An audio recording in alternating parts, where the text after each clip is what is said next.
Клевер Quizizz пәндік олимпиадалар порталы арқылы кез келген педагог өзінің пәні бойынша авторлық сынақ сұрақтарын жіберіп, өзінің жіберген авторлық сынақ сұрақтары бойынша олимпиада құрастырып, және сол олимпиадаға өзінің оқушыларын немесе студенттерін қалай қатыстыруға болады.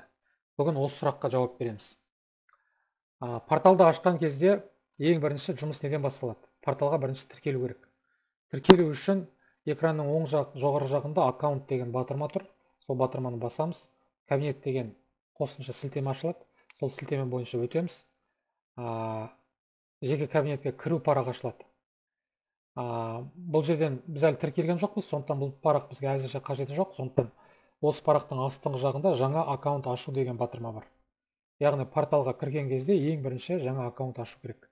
Осы сілтеме бойынша өтеміз. Жаңа аккаунт ашу парағы ашылды. Осы жерден педагог өзінің санатын таңдайды. Аты жөнін, WhatsApp нөмірін, парольді 2 рет қайталап жазады, шарттарды қабылдаймын деген мәзірді басады. Содан кейін жаңа аккаунт ашу деген батырманы басады. Бұл батырманы басқан кезде жеке кабинетке кіру парағы ашылады. Бағанаға тіркелген мәліметтерді қолдана отырып, өзінің логин ретінде WhatsApp нөмірі мен паролін жазады, аккаунтқа кіру батырмасын басады. Басқан кезде жеке кабинет ашылады. Педагогтың кабинеті осылай түрде болады. Мына сияқты түсін өзгертуге болады, жұмыс істеп отырған мерзімге байланысты. Ең бірінші жұмыс неден басталады? Жалпы педагог, кез келген педагог осы порталға кірген кезде осы жерде бұрын жарияланған пәндер бойынша кез келген пәнді таңдап, өзінің оқушыларын олимпиадаға қатыстыра алады. Ол бірінші жағдайда. Екінші, педагог өзінің пәні бойынша авторлық сұрағын құрастырып, авторлық сұрағын жібере алады. Яғни ол автор ретінде болып есептеліп, бұл парақта әр педагог өзі құрастырған авторлық сынақ сұрақтарды жіберуге ғана арналған. Оқушыларыңызды немесе студенттеріңізді өзіңіз құрастырған сұрақ бойынша олимпиадаға құрастыру мүмкіндігін береді дейді. Яғни осы мәліметтермен танысады. Авторлық деген не? Әр құрастырған сынақ сұрақтарына авторлық құқық рәсімделеді. Яғни педагог өзінің сынақ сұрақтарын жіберді, сол сынақ сұрақтары сол педагогтың атына көрсетіліп, яғни сол педагогтікі болып есептеліп, сол педагогтың атына тіркеледі. Бұл сынақ сұрақтары антиплагиаттық тексеруден өтеді, ары қарай пән мұғалімдері тексереді, содан кейін рецензент олимпиаданы ашуға рұқсат берген соң сынақ сұрақтары бойынша авторлық олимпиада ашылады. Бұл авторлық олимпиада бойынша қазіргі мысалы есеп бойынша 74 мемлекет бойынша адамдар қатысады, яғни педагогтың тәжірибесі жан-жаққа таралады. Яғни соның құрастырған авторлық сынақ сұрақтары бойынша авторлық олимпиадалар өткізіледі пән бойынша. Кез келген оқушы, студент сол олимпиадаға қатыса алады. Егер сол педагогтың жіберген авторлық олимпиадасына 25-тен көп қатысушы қатысса, яғни мысалы педагог Астана қаласында отыр, сынақ сұрақтарын құрастырып осы портал арқылы жіберді. Содан кейін біздің еліміздің әртүрлі бұрыш-бұрыштарынан адамдар қатысты. Біреу Семейден қатысты, біреу Шымкенттен қатысты, біреу Қызылордадан қатысты, біреу Алматыдан қатысты деген сияқты. Сол қатысушылардың саны 25-тен асқан кезде педагогқа авторлық көлігі беріледі. Бұл не үшін олай істелген? Яғни педагог өзінің сынақ сұрақтарын жібергеннен кейін, оның сынақ сұрақтарының олимпиадасын әр қатысушы таңдау керек. Ал әр олимпиада парағында сынақ сұрақтарының үлгілері бар.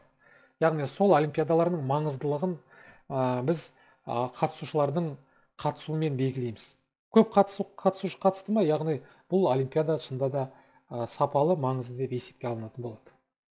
Өйткені әр қатысушы сынаққа қатысқан кезде тек қана сынақ сұрақтарына жауап беріп қана қоймай, ол бойынша апелляция жазалады, қай сұрақ дұрыс емес, дұрыс екен деген сияқты.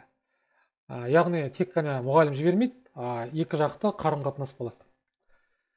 Осы жағдайда мұғалімге авторлық куәлігі беріледі. Ал егер ұстаздың сынағын 70-тен аса қатысушы таңдайтын болса, онда ол педагогтың автордың сынақ сұрақтары маңызды болып есептелініп, сол педагогты біз ерекшелік белгілерімен марапаттауға ұсынамыз. Бұл орнатылған ережелер бойынша жылына 3 мерзім бойынша беріліп тұрады. Ары қарай кеттік. Келесі парақта олимпиаданың пәнін таңдайды педагог, яғни ол қазақ тілінен сабақ бере ма, өзінің пәнін осы жерден іздеп табады. Мысалы міне белгіледік. Барлық меншіктік құқығын автор осы авторлық сынақ сұрақтарын жібере отырып зияткерлік технологиялар институтына береді. Өйткені бұл олимпиадаларды ары қарай кез келген портал арқылы осы мекеме ұйымдастырады, яғни құқық осы мекеменің атында болу керек. Ары қарай кеттік. Мынандай парақ ашылады. Бұл жерде жаңа белгілегендей автордың аты жөні, сынақ сұрақтардың ID номері, пәннің атауы. Осы жерде деңгейін белгілейді. Егер бұл сынақ сұрақтары бастауыш қазақ тілін енді үйреніп жүрген адамдарға болатын болса, оқушыларға болатын болса, ол 1, 2, 3 дәрежелер төңірегінде өтеді. Соны белгілейді қиындығына байланысты. Ең жеңілі 1 дәреже, ең қиыны 12 дәреже. Қатысушының санатын көрсетеді, сынақтың тілін көрсетеді. Ары қарай өзінің авторлық сынақ сұрақтарының 1-ші сұрағын енгізеді. Оның 4 нұсқасы болады, жауабы. Дұрыс нұсқасын таңдайды. Бүйтіп басса, сол дұрыс нұсқа белгіленіп қалдырылады. Тура осындай қарқынмен барлық сұрақтарды, яғни 1 сұрақ болады, оның 4 жауабы бар. Сөйтіп бәрін толтырып шығады. Барлығын толтырып шыққаннан кейін жіберу батырмасын басады.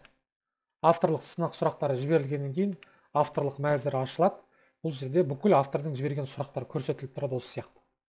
Мына жерде экранның оң жағында төмен қараған мынандай белгі бар, соны басса осы авторлық сұрағы ашылады. Бұл жерде қанша қатысушы бұл авторлық олимпиадаға қатысты, олимпиаданың авторы кім, пәннің атауы кім, деңгейі қандай, сұрақтың тілі қай тілде екені көрсетіледі.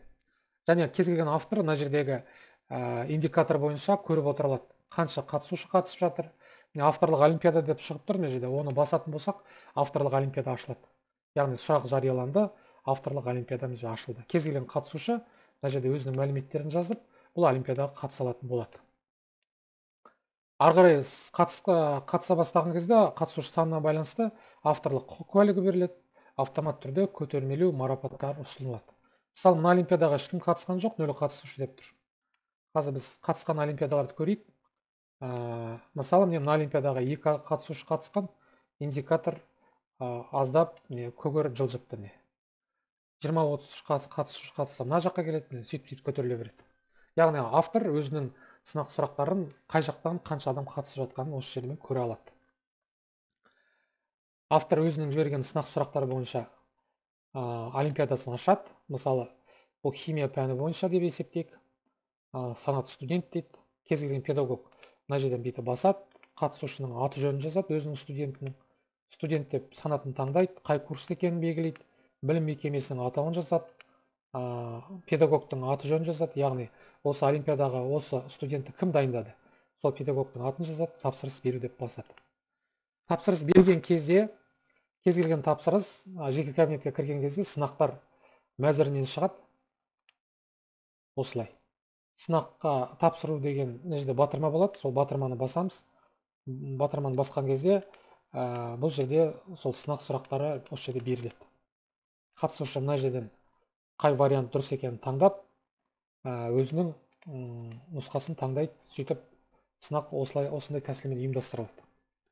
Сынақ қорытындысы біткеннен кейін автомат түрде сынақ нәтижесі бойынша сертификат немесе диплом беріледі. Тағы да қатысу батырмасын басып, басқа немесе осы деңгейге қатысушы қайтадан қатыса алады. Мұғалімнің кабинетінде тағы бір ерекшелік, ол олимпиадаға қатыстыру батырмасын басқаннан кейін мына жерде сілтеме болады. Яғни оның оқушыларына бұл порталға тіркелу қажеті жоқ. Ол оқушыларға сілтемені жіберу деген батырманы басады да, әр оқушысына осы олимпиадаға қатысу үшін тікелей сілтеме жібереді. Сол оқушы сол сілтеме бойынша өтеді де, осы парақ оған автомат түрде ашылады. Содан кейін жауап беріледі, жауап берген соң педагог осы жерден көріп отырады, сынақ аяқталды ма, аяқталған жоқ па деп. Жалпы порталдың жұмысы осымен аяқталады педагогтар үшін. Мына жерде құжат тексеру деген батырма парақ бар. Бұл жерде кез келген қатысқан құжаттың тіркеу нөмірін жазып, әр педагог тексере алады. Осы жерде тіркелген ба, тіркелмеген ба деген сияқты. Осымен сабақ аяқталды. Тыңдағандарыңызға рахмет. Сау болыңыздар.